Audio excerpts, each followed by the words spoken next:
салом бинандагони арҷманд, шуморо ба дидани барномаи хабарию таҳлили ахбори озодӣ хуш омадед. мегӯем ин барнома дар 15 дақиқа шуморо бо хабарҳо аз Тоҷикистону ҷаҳон ошно мекунад. имрӯз панҷшанбе 2 июл аст. нахуст бо чанд мавзӯи ин наша шинос шавед. садамаи мудҳиши субҳи панҷшанбе дар ноҳияи ваҳдат ҷони 11 нафарро гирифт. вазорати корҳои дохилии Тоҷикистон гуфт бо сабаби аз кор мондани тормози дулан ин мошини боркаш бо сурат ду мошини дигарро зер кардааст. як чӯпони тоҷик мегӯяд ширкати давлатӣ барои аз байн бурдани камбуди чорво даҳҳо сар гӯсфанди худи ӯро мусодира намуд. шикояти чӯпон то ба дастгоҳи президент рафтааст. 260 дона моли калон камбуд буда. мо зимистон фаҳмидем, гӯсфандои мана ба зурӣ гирифтан, мана гуфтан ҷавоб ту дар. муаррифии симои бобоҷон ғафуров раҳбари Тоҷикистони шӯравӣ ва як донишманди боэътибор аз саҳнаи театри тоҷик. нахуст намоиши бобоҷон ғафуров дар театри тамошобини ҷавонӣ ба номи Муҳаммаҷон Қосимов.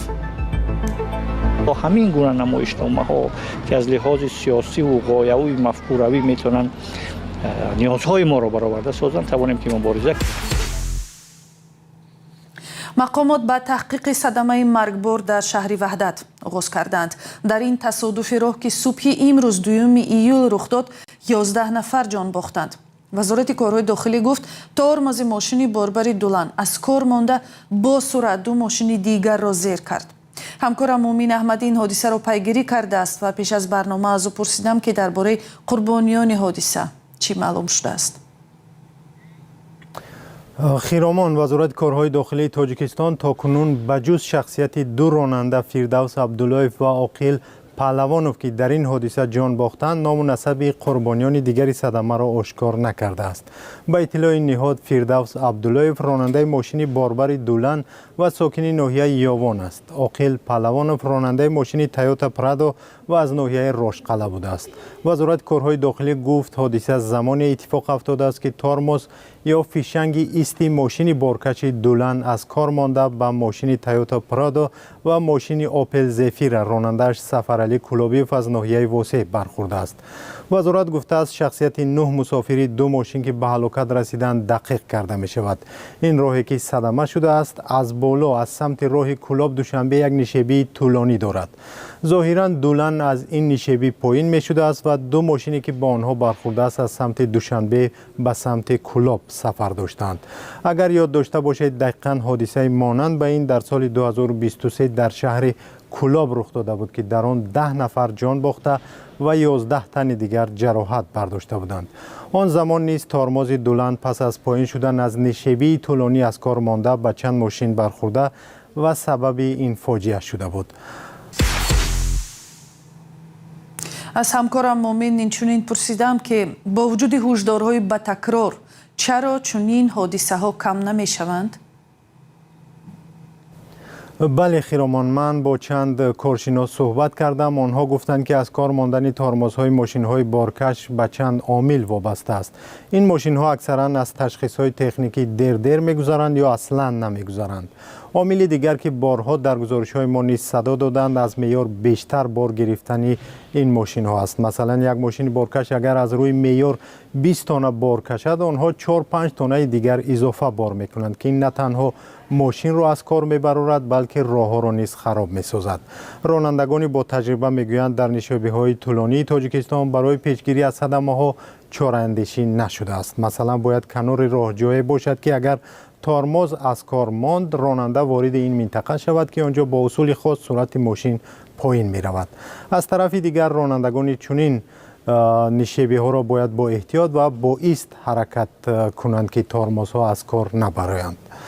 ба иттилои расмии соли 2025 дар Тоҷикистон тақрибан 1400 тасодуфи роҳ ё садамаи нақлиётӣ сабт шуда дар пайи он 643 нафар ҷон бохта ва беш аз 1500 кас маҷрӯҳ шуданд.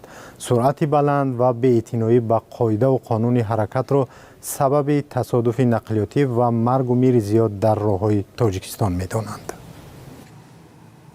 ташаккур ҳамкорам Муъмин Аҳмадӣ бо ҷузъиёти ҳодисаи мудҳиши марги 11 нафар дар натиҷаи бархӯрди мошини боркаши ба ду мошини дигар дар حدود ناحیه وحدت بود. بینندگان ارجمند، شما در این باره چی نظر دارید؟ چرا با وجود تدبیرهای زیاد و انتقادها صدمه‌های نقلیاتی در راه‌های تاجیکستان کم نمی‌شوند؟ سلام، اگر خط و خبر می‌خواهید ما داریم. نوید بامدادی، سرخط خبرها، اخبار تاجیکستان و جهان، گزارش‌ها و تحلیل‌ها. چی می‌گذرد و چرا؟ دانستن فهمیدن است. ضمیمه یا اپ ما را بگیرید. یک چوپان تاجیک شکایت دارد که بعد زحمت‌های چندین ماهه نگاهوبین مال و چاروای یک شرکت دولتی خودش قرضدار و بیمال مانده است. سلیمان براتوف که با شکایتش به رادیو آزادی مراجعت نمود، ادعا می‌کند که بعد ماه‌ها نگاهوبین پرزحمت به رمه شرکت اسکندرکول در سرشمار چاروا نارسایی یافته و از حساب گوسفندان شخصی او این کمبودی را اصلاح کردند. شرکت میگوید چوپان هیچ دلیل رسمی برای اثبات دعوایش ندارد. کی حق است و اصلی دعوا چی می باشد؟ از گزارش برات یوسفی میبینیم. ساکن شهر حصار سلیمان баротов شکایت دارد که بیشتر از 400 سر چاروای میدان شخصی او را به حساب مؤسسه دولتی اسکندرکول گذرانیدند و او زیاده از 2 ماه باز تلاش دارد آنها را باز پس بگیرد. من با بچه‌ام های کرده در راه 9 روز های کرده شرط رفتیم با بابا کانال و عبدالجبار خوش کردیم معلومه حساب کرد 247 سر بود. گفتم اما که با چی خدمت کنم؟ وقتی حساب کرد خوش کرد گفت که یگان خدمت در کنیست. من رفتم در اونجا او یگان چی نبود. من او خریدم تا بار 16 ماشین او خریدم. من از زمستان کنجولی پریس خریدم. دیرکتری مؤسسه روزی برف رفتگی بود. خطی من 10 لیمچه کنجوله بود. با من همراه رفتیم به سری خوش. از همه کار با خبر بود. 14 اپریل شد اومده گوسفنده حساب کردن. جبار 260 دانه مالی کلان کم بوده. ما زمستان فهمیدیم گوسفندای من به زوری گرفتن. من گفتن جواب تو در راه. این مرد میگوید با مقصد حل مشکل چراگاه و نگاهبینی مال بوز و گوسفندهایش را با مالهای مؤسسه دولتی اسکندرکول همراه نموده، همچنین یک مدت برای این نهاد چوپانی کرده است. من همگی 5 ماه چوپان بودم دوا. من چی کمبودی در خوشش میشد. من خرج کرده میخریدم. مثلا تا بهار برویم گفته از زمستان منم خیلی حرکت میکردم. حاضر من خودم 32,000 سوم همو پولی چاروی کنجال قرض دارم. هم پولا موندم هم چاروام. یک نماینده مؤسسه دولتی اسکندرکول ادعای این چوپان را به اساس خوانده گفت هیچ سند یا شرطنامه ندارد که این مقدار چاروا را با مال آنها همراه کرده باشد. او که نخواست نامش ذکر شود کمواد چاروا را در مؤسسه تصدیق کرد و شرط داد که سرچوپان عبدالجبار باباکلانوف تحت پیگرد است. نظر باباکلانوف با یک قضیه معلوم نیست. خود سلیمان هم تصدیق میکند هیچ سند رسمی درباره همراه کردن چارویش با مال اسکندرکول را ندارد. ولی شاهدان و دیگر دلیل‌های دارد که در صورت سنجش منصفانه به عدالتی‌هایی که نسبت شده است به اثبات خواهد رسید. سلیمان баротов با امید آنکه یگانه منبع درآمد خانواده‌اش و نتیجه زحمت‌های چندین ساله‌اش است برقرار می‌شود و وزارت امور داخله و دستگاه رئیس جمهور مراجعت کرده است. این دومین حالت در تاجیکستان است که نهادهای دولتی مال شخصی شهروندان را از خود می‌کند و بر پایه نبود حجت برنمیگردانند. پیشتر چنین واقعه به ساکنان ناحیه همدانی رخ داد که صدها سر مال 46 نفر به اختیار اگنتی تامینات اموال مخصوصی تاجیکستان گذشت. و حالا از نوگانی‌های تئاتر تاجیک میگوییم. هیئت هنرمندان تئاتر تماشابین جوانی به نام محمد جان قاسمов در دوشنبه نخست نمایشی را درباره کار و فعالیت سیاستمدار و دانشمند معروف تاجیک قهرمان تاجیکستان باباجان غفورов تهیه نمود که تجربه نخستین ایجاد سیمای شخصیت تاریخی در روی صحنه تئاتری می باشد. غفورов که امروزها بیشتر چون مؤلف کتاب تاجیکان معروف است و به نام او یک ناحیه در ولایت سوق گذاشته شده، یک نمود پل ملی هم عکس او را دارد، در یکی از مرحله‌های حساس تاریخ تاجیکستان شوروی جمهوری را رهبری کرده است. همکارانم ارشاد سلیمانی و امیر ایسوف در میان نخستین تماشابینان این نمایشنامه بودند. من پیشنهاد میکنم که شما پرزیدنت اکادمیای علم‌های تاجیکستان شدید.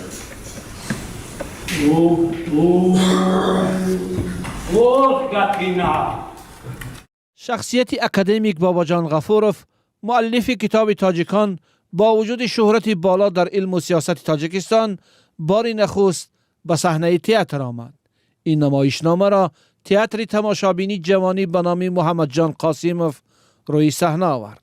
آنقدر خدمت‌هایی که به باجان غفورش کردند، آنقدر کارنامه‌ها کردند، آنقدر اثرهای برجسته نوشتند، رهبری بین نظیر بودند، ولی کسی دربارشان چیزی ننوشته است در بار صحنه. نمایش تنها به دوره رهبری و تلاش‌های باباجان غفوروف برای ساختن تاجیکستان شوروی و حق ملی و سیاسی مردم تاجیک تمرکز کرده است. گوشی یا کمونیسم را از دیگران پیشتر ساختن. او نه تنها یک رهبر سیاسی بود بلکه یک دانشمند بود، مورخ بود و از طریق از او هویت و تاریخ تاجیکستان از نو احیا شد و ما مردم تاجیکستان با جهانیان فهماند که این ملت گذشته داره، هویت داره، تاریخ داره، ادبیات داره. جاویدان امینزاده هنرپیشه جوان میگوید برایش آفریدن سیما و اجرا کردن نقش غفوروف به آسانی دست نداد. گرچند باشد کمی همه دونستیم و زیادتر جستجو کردیم و در مدت 4 ماه کمی هم باشد توانستیم پیدا کنیم انما خصوصیت‌های خاصی قهرمانه. نمایشنامه‌ای باباجان غفوروف را پروفسور ابراهیم عثمانوف نوشته، کارگردان عبدالحفیظ قادری روی صحنه آورده است. تشکیل اکادمی علوم، دانشگاه ملی و طبی، آوردن متخصصان از کشورهای دیگر و مهاجر کردن مردم از کوهستان به وادی‌ها از صحنه‌های جالب این نمایشند. ما استاد غفوروف رو همچنین یک عالم دانشمند رهبر دولت می‌دونستیم، ولی بعضی بازی‌های پسی بردگی که در زمان شوروی صورت می‌گرفته است کمتر افشا می‌شد در این نمایشنامه صورت گرفت. از جمله آن همان از بدخشان کوچانیدن کوهستانی‌ها. بار اول در صحنه تئاتری و در محضر عام این چیز گفته می‌شود که در حقیقت این سیاست اشتباه بود. فرهنگ شناس ناظم نورزاده با ایراد به جنبه هنری نمایش به پهلوی زمانی آن اشاره کرد. حساسیت‌های امروز که دور و بر ما هستند در جهانم ناآرام و ناطنج است. ما می‌توانیم که با همین گونه نمایشنامه‌ها که از لحاظ سیاسی و غایوی مفکوروی میتونن نیازهای ما را برآورده سازند توانیم که مبارزه کنیم، مقاومت کنیم. باباجان غفوروف از سال 1946 تا 56 رهبری تاجیکستان و سپس تا دم مرگش مدیر پژوهشگاه شرقشناسی اکادمی علوم اتحاد شوروی بود.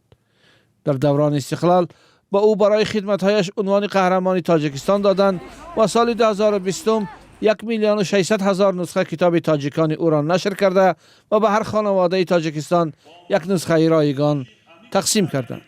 کاری که 136 میلیون سامانی خرج داشت و بحث‌ها را درباره به منفیت کی بودن آن نیز داغ کرد. و یک خبر دیگر، پلیس اسرائیل و خدمات امنیتی این کشور اعلام کردند که یک شهروند تاجیکستان و روسیه را با اتهام جاسوسی به نفع ایران بازداشت کردند. مقامات اسرائیل از این نفر بهروز صابرجان نام بردند. با گفته مقامات اسرائیل، بهروز صابرجان از ماه ینور امسال با نماینده خدمات جاسوسی ایران در تماس بود و با او از مکانهای برخورد موشک‌ها عکس و نوار فرستاده است. در خبرنامه مقامات اسرائیل گفته شده است که این نفر همچنین درباره چند مکان مهم اسرائیل به ایران معلومات فرستاده تلاش کرده است که جاسوسانی نو جلب کند. اسرائیل و آمریکا روز 28 فوریه امسال به ایران حمله کردند و جمهوری اسلامی در پاسخ اسرائیل را موشکباران کرد. این جنگ بیش از 1 ماه ادامه یافت. مقامات اسرائیل گفتند در این مدت بهروز صابرجان فعالانه به ایران معلومات میفرستاده است. موقع خود بهروز صابرجان و نظر پیوندانش به اتهام فعلا معلوم نیست. بینندگان ارجمند، برنامه اخبار آزادی در همین جا به پایان رسید. اگر خواهید که از خبرهای روز بخبر نمانید، سامانه azadi.org و صحیفه های رادیوی آزادی در تیک تاک و تلگرام، فیسبوک، اینستاگرام و یوتیوب و ایکس را پیگیری کنید. تا برنامه های دیگر، خدا نگهدار.